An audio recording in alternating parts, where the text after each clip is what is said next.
இன்றைய 5வது டெஸ்டின் முதல் நாள் ஆட்டத்தில் ஆஸ்திரேலியாவுக்கு அதிர்ச்சி கொடுத்த இந்தியா. ரோஹித் சர்மா விலகல், கோலி சொதப்பல், ஆனாலும் சம்பவம் செய்த இந்திய அணி. மிரண்டு போன ஆஸ்திரேலியா.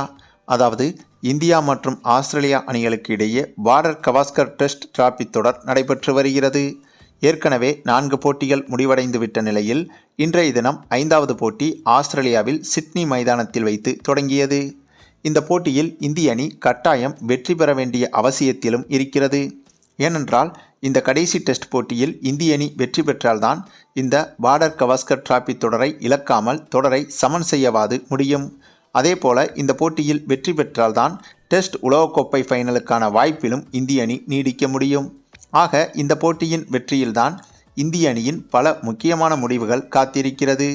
அப்படிப்பட்ட முக்கியமான இந்த மேட்ச் இன்று தொடங்கி டாஸ் ஜெயித்த இந்திய அணி முதலில் பேட்டிங்கை தேர்வு செய்திருந்தது.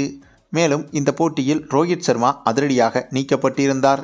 கேப்டனாக ஜஸ்பிரீத் பும்ரா தான் இடம்பெற்றிருந்தார். ஏற்கனவே 4வது டெஸ்ட் போட்டிக்கு பிறகு ஒரு சில நாட்கள் இந்திய சீனியர் வீரர்களுக்கும் கௌதம் காம்பீருக்கும் இடையே வாக்குவாதம் இருந்து வந்ததாக சொல்லப்பட்டது. இந்த நிலையில்தான் ஃபார்மில் இல்லாத ரோஹித் சர்மாவை இந்த கடைசி டெஸ்ட் போட்டியில் அதிரடியாக நீக்கியிருக்கிறார் கௌதம் காம்பீர். ரோஹித் சர்மா இன்று விளையாடாததற்கு காரணம் முழுக்க கௌதம் காம்பீர் எடுத்த முடிவுதான் என்றும் கூறப்படுகிறது. அது மட்டுமில்லாமல் இன்றைய போட்டியில் மற்றொரு சீனியர் வீரரான விராட் கோலி சொற்ப ரன்களில் விக்கெட்டை இழந்து இவரும் ரசிகர்களை ஏமாற்றியிருந்தார். ஆகவே இன்றைய போட்டியோடு கண்டிப்பாக ரோஹித் சர்மாவும் விராட் கோலியும் ஓய்வு முடிவை அறிவிப்பதற்கு அதிக வாய்ப்புகள் இருப்பதாகவும் தகவல்கள் வெளியாகிறது.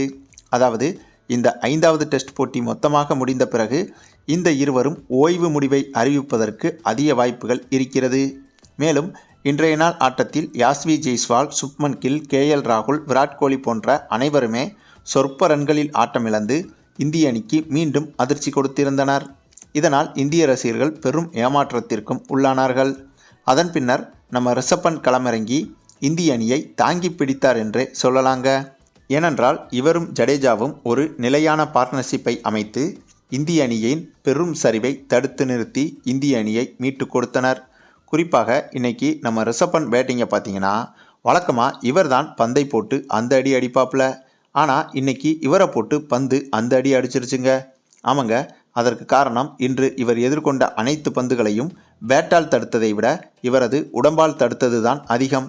அந்தளவுக்கு ரிஷப் பண்டின் உடல் பாகங்களின் ஒவ்வொரு பகுதியையும் ஆஸ்திரேலியா பவுலர்கள் வீசிய பந்துகள் பதம் பார்த்தது.